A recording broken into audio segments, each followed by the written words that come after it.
ये कल तो हम इसका क्लास ले चुके थे, लेकिन आज हम थोड़ा सा इसको छूट गया है, वो जान पाएंगे कि डबल सिम कैसे काम करता है।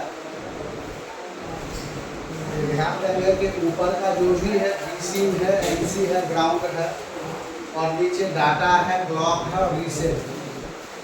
तो रीसेट, क्लॉक और डाटा सीपीयू से सीधा रूप से कनेक्ट होता है। अगर इसमें जीआर नहीं आ रहा है या कुछ प्रॉब्लम है तो सीधा सीपीयू पर काम करना होगा।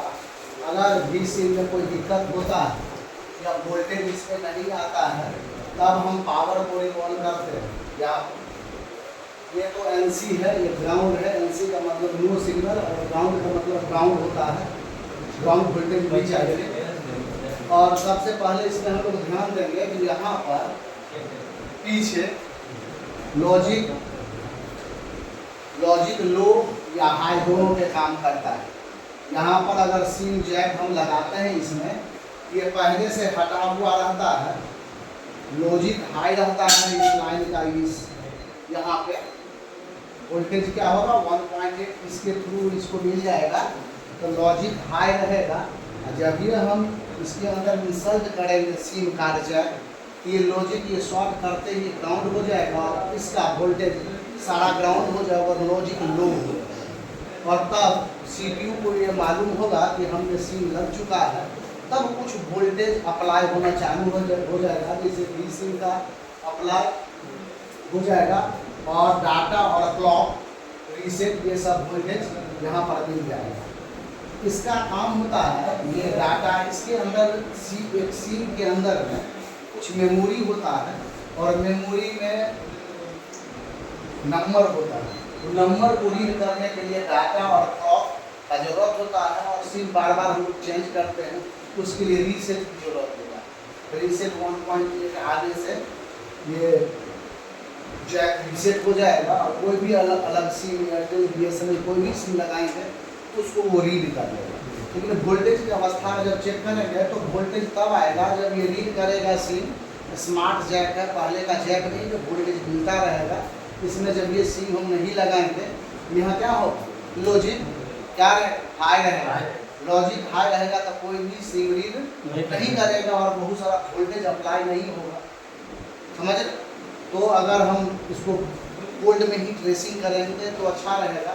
कोल्ड में इस पे 1 नंबर, 2 नंबर, 3 नंबर, 4 नंबर पर जीआर आना चाहिए। जीआर अगर आ रहा है तो सर्किट आपका सीपीयू से जो आ रहा है सीपीयू से जुड़ा है और पावर से जो आ रहा है पावर से जुड़ा है। जिसका जीआर नहीं आ रहा है वो लाइन ओपन है और देखेंगे डाटा क्लॉक का रीसेट है तो सीपीयू को रिवॉल्व करना होगा। और भी सिम खराब है तो आपको पावर से है, या तो लाइन ब्रेक हो सकता है या पीएमआईसी को रिवॉल्व करना पड़ सकता है।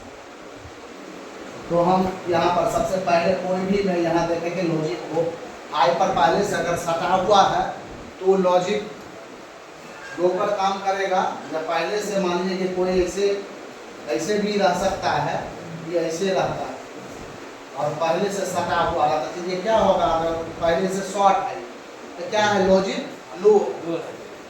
जब ये हटेगा तो क्या हो जाएगा, लॉजिक हाई महसूस करेगा। जब ये लॉजिक हाई महसूस करेगा तो वो सिम पर बहुत सारा जगह वोल्टेज अप्लाई भेज देगा, समझे। तब ये मॉडम का वोल्टेज बनता है।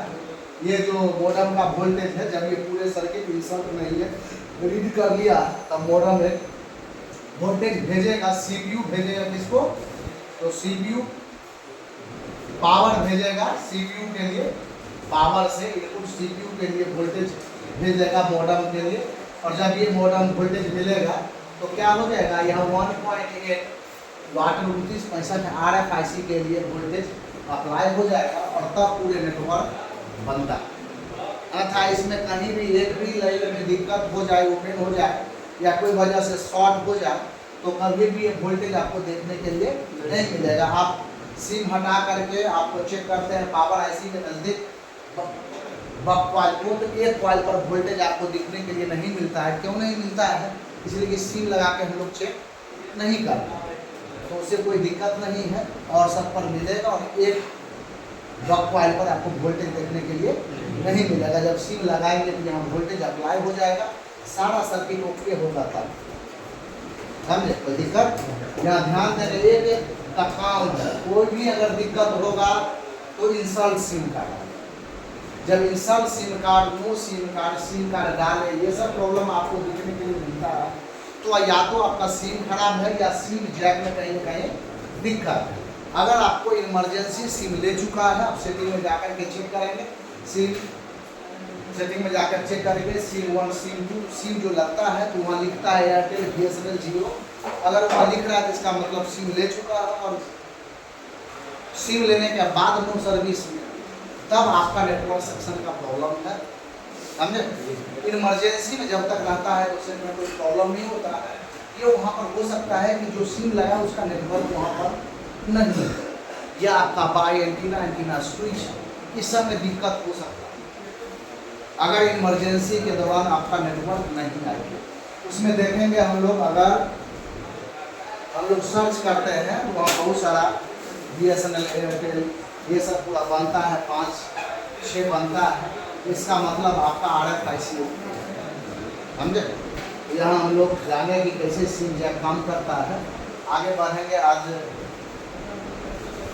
लाइट सेक्शन और 2 भाग में, एक हम एनालॉग IC के बारे में बताएंगे और एक कल हम डिजिटल IC के बारे में बताएं, कैसे एनालॉग IC काम करता है, लाइट IC, और तब जब उसके बाद जानेंगे कि डिजिटल IC काम क्या करता है, कैसे काम करता है। तो आपको लाइट IC जो होता है वो एनालॉग IC 6 लेग और 8 लेग का ही होता है। उसके नज़दीक आपको बूस्ट वाइट, सीरीज रूप से डायोड, ये सब दिखने के लिए आपको मिलेगा। तो हम समझ रहे हैं कि ये लाइट सेक्शन है, और कहाँ पे रहता है तो डिस्प्ले जैक के ही इर्द गिर्द आपको ये लाइट IC आपको मिलेगा, और वहीं पर ग्राफिक्स IC भी मिलेगा। आपको कहीं जाने की जरूरत नहीं है। डिस्प्ले जैक देख रहे हैं, डिस्प्ले जैक के या उस तरफ या इसके इर्द गिर्द ही आपको लाइट सेक्शन मिलेगा, समझ रहे? इसको मिटाइए, इसको ऑफ करिए।